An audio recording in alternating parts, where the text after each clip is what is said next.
Hey everybody, Jane here, and we are about to start our August Buzzwordathon readathon.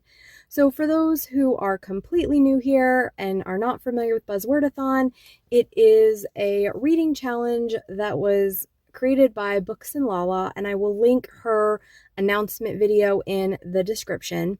Basically, she gives a title prompt and a cover prompt for books, and you're supposed to read during the month a book that is the title prompt and the cover prompt. I've modified this slightly because I'm trying to get books off of my shelf and off of my library pile, and using this as kind of my prompts for the month to read down a TBR.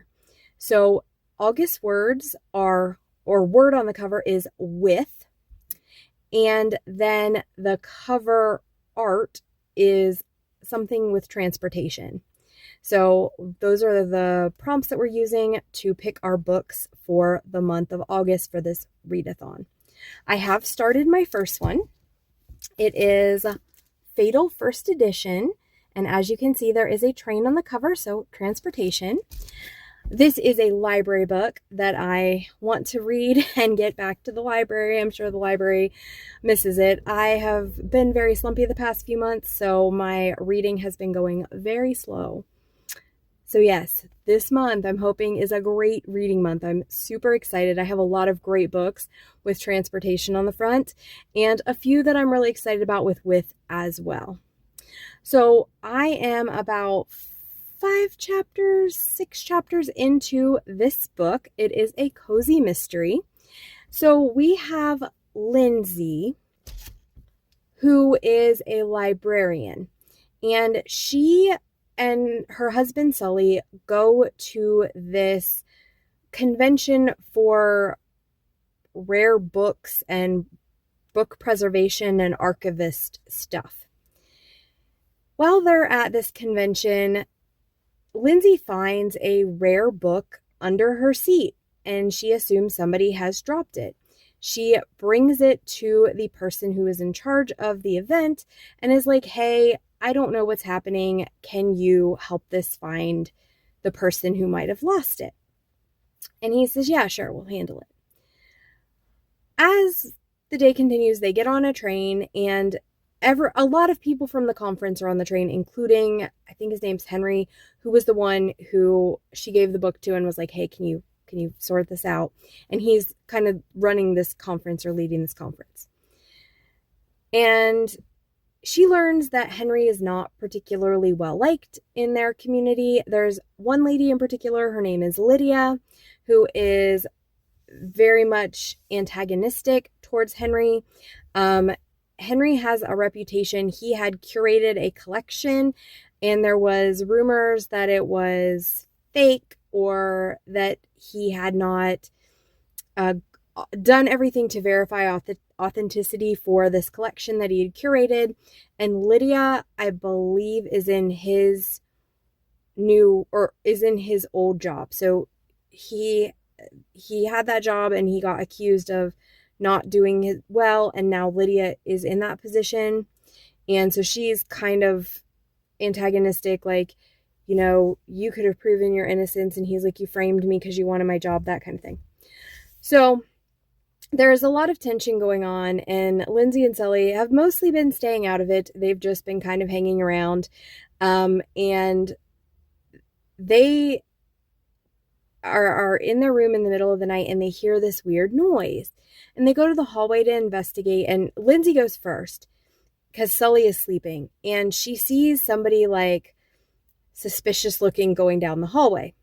She's like, that's weird. So she goes back in the room, and her husband's like, hey, is everything okay? She's like, I heard a strange noise. I went out to investigate. It's probably nothing, but I feel kind of weird about it. He's like, okay, I'll get up and investigate. Now, her husband is he's a sea captain, maybe. I want to say he's maybe Navy or former Navy. Anyway, he's a take charge, handle it kind of, gonna keep her safe type dude. So he goes out, and there's a ton of people now in the hallway, including people who are like, why are you bothering people at this hour of the night? Blah, blah, blah, blah, blah. And he's like, sorry, we thought we heard a noise, but we don't want to disturb anybody. So they go back to bed. Well, the next day, Henry doesn't come to breakfast. and they're all like, uh-oh, that's weird. They find out Henry was in the room next to them where they were hearing the weird noise. So they go to the next, or they call like the porter. I don't know if he's really a porter, the guy who like takes care of the plane or train passengers, and is like, hey, could we check on the neighbor? We heard a weird noise last night. He didn't come to breakfast. We want to make sure like he didn't fall in the middle of the night, because it is a train and there's bunk beds, but there's supposed to be like netting to protect you from falling off your bunk and getting hurt. And the guy is like, yeah, sure, I can go check on him. Well, it's a murder mystery. What do you think we found? We found a body. So that's as far as I am so far. I am really liking it and really intrigued. The voice is really good and a lot of fun. My main complaint so far is just the names. Lydia and Lindsay, I'm having a little bit of trouble like keeping them straight, even though Lindsay's our main character and Lydia is like the antagonistic girl. And then there's other people whose names are just kind of weird, and my brain is having a little bit of trouble keeping them all straight. But sometimes with mysteries, I have that issue anyway. And we had all of these people in this conference, and I think the author did a pretty good job of like introducing them a little at a time, so it wasn't super overwhelming. But that's the case, but I'm still having trouble keeping everybody like straight, especially because like they have their first name and their last name, and so sometimes they kind of call them Mr., Mrs., whatever their name is, or their first name. So a little tiny bit of trouble keeping people straight, especially Lydia and Lindsay. But otherwise, I think this is a good time. I'm enjoying it quite a bit. There is a little bit of an Alfred Hitchcock theme to it, and that is very, very fun. I enjoyed Alfred Hitchcock Presents when I was a kid, and I think like it's very intentionally meant to be fun, and I'm really loving it so far. So I will get back to you after I'm a little further in the book. I won't spoil who did it, but I might tell you a little bit more about what happens in the book. And yeah, I'm excited to be reading a cozy mystery. I am really feeling in the mood for this right now. So hopefully this is a book I breeze through and we can read a lot of books this month. All right, guys, I'll be back soon. So I am about at the halfway mark with Fatal First Edition, and something happened and I'm kind of annoyed by it, and I'm not sure if it's going to ruin the book for me. And it wouldn't normally ruin the book if it was a book that I had been reading the series of, and if it didn't happen frequently maybe. And I've not read other books in the series, so I don't really know like at what level, if this is just like a one-off or if this is a pattern that this author uses. But they put a secondary character in peril to raise the stakes, I assume, instead of having things go on that would, I would say, like make our main character investigate. And when they did that, I kind of got annoyed. And it just feels like we just are trying to raise the stakes and raise the stakes. And like, I haven't read the series. I assume this secondary character who's in peril will be fine. Like, it's one thing when there is a secondary character who is the second victim. But I don't think that's going to be the case in this book for a lot of reasons, which almost doesn't make sense to me in a certain point. Like, and maybe it will by the end. But right now it just feels like they're doing this to cause chaos and raise the stakes, and I am finding it irritating. So I don't know why, but that is my mood and vibe and my current thoughts on things. I was really, really into this book and loving it, and then they put the secondary character in peril, and now I'm having like kind of frustrating feelings about it. So, yep, that's the recent update. Check-in time. It is very bright here, so I apologize. I guess I'll duck down here like this. So I started my first Buzzwordathon book with the word "with" in the title, and that is Appointment with Death. It is an Agatha Christie, although I didn't realize when I checked it out from Libby that I had grabbed the dramatized version. I'm about halfway through it, and I am not loving it. It is an Agatha Christie, a Poirot, and I am going to see if I can find a version that is not dramatized and see if I like it better. But yeah, this, it's about a matriarch of a family who is the nastiest old biddy in the world, and pretty sure she's going to get murdered, but we're almost halfway through and she's not yet been murdered. But she's going to be. And I assume Hercule Poirot is going to tell us who did it. But it's so far kind of meh. And here's the thing, I have loved some of her other shorts. I think it was Black Coffee was one of my favorite short Poirot, so I don't think it is the length of them necessarily. This one is just not hitting for me. But it could be the dramatization bit of it, I'm not sure. But yeah, kind of disappointing so far. We'll get back to you. It is a little later the same day, and I have found a audiobook version, a proper audiobook version of Appointment with Death. It is 6 hours long versus the hour-long dramatization, and I've already started it, and it is so much better than the dramatization one that I got out from Libby, so I'm going to be continuing it and reading it properly. I didn't realize when I picked the other one up it was a dramatization, and I had assumed, okay, maybe it's just a short. No, it's a very badly done, in my opinion, dramatization, so I will be reading Appointment with Death as an audiobook, a proper, regular audiobook, and continuing. So far, I am enjoying it. Hey guys, just wanted to give you a quick reading update. I am getting to the end of the Fatal First Edition. I have like that much left.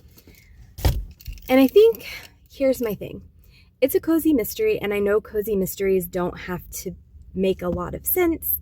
I know that there can be really big lapses in logic. There can be really big things that don't really work. And I think I do read other series where I am so in love with the characters that when that happens, I don't care. This book, I'm having some logic problems with, or some like, that doesn't seem like the best plan. That doesn't seem like that would work. But I also, like, this is book 14 in the series, and I've never read any of the books in the series before, so I'm not super attached to the characters. So like the mystery itself is fine. There's a lot of lapses in logic. There's a lot of things I'm not loving, but it's fine. The characters are fine. Nothing in this book makes me go, I have to read every book in this series, but it was the fine time for a cozy mystery. And like, maybe the last few pages will wow me, but I don't really think so. I think we're coming to the end here. Right now I'm at a 3-star. I expect I will finish on a 3-star, but you know, anything could happen, I guess. But yeah, so there were some lapses in logic, some things I didn't love, but it was fine. It was fine. There was some stuff that was fairly predictable, some stuff where people did things that didn't make sense, where if you really thought about it for 2 seconds, you'd be like, is that really the way you want to go, friends?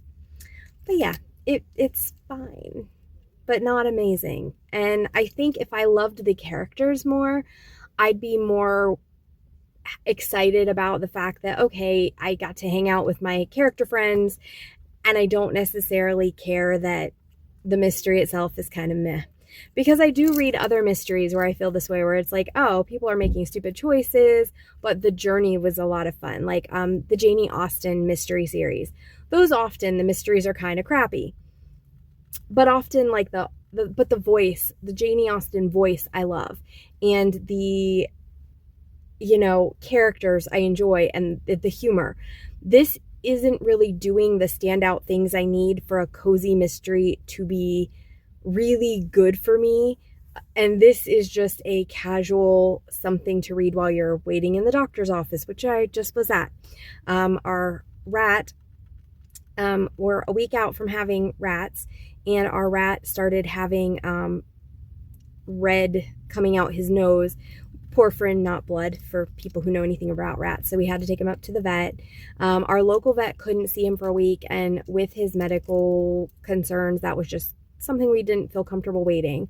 So we had to drive an hour to go to the vet, and then we're in the vet office for an hour and a half. So I got quite a bit of reading done. So yay for reading, but I wish I loved this book a little bit more than I did. It's just fine.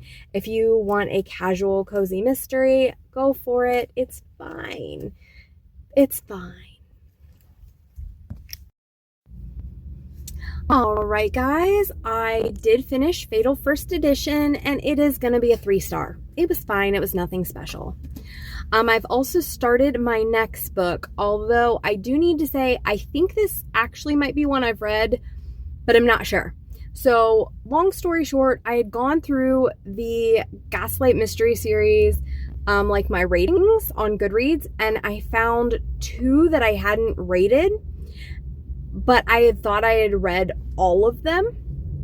So I ordered the 2 from the library, and one of them is Murder on Pleasant Avenue, and it has a horse and coach. And so I'm going to go ahead and read that for this vlog. At least I'm going to read it until I am sure I've already read it. And I might get all the way through because I don't really remember it well. I am currently right around, I don't know, a little less than a quarter in.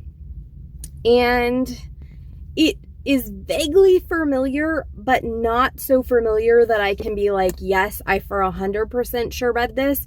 I'm like 75% sure I've already read this, but I'm also like, if I don't remember all the details, it's probably not going to hurt me to read it again. I enjoy these mysteries. I probably don't remember who done it. So I'm going to carry on for now and finish this, hopefully, as a quick read. And yeah, so I expect to enjoy it because I've probably read it before, and it was probably a 3 or a 4 because the Gaslight Mystery series are generally 3 or 4s for me because I like the characters, I love the setting, and yeah, it's just super enjoyable. So that's where we're at right now.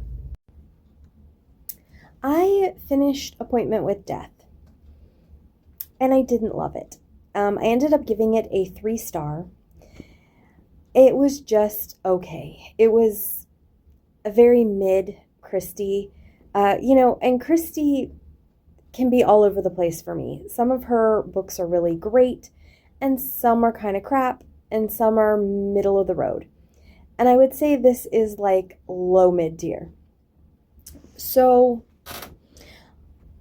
I appreciated the beginning and the build-up and the characterization prior to the death of the nasty matriarch of the family.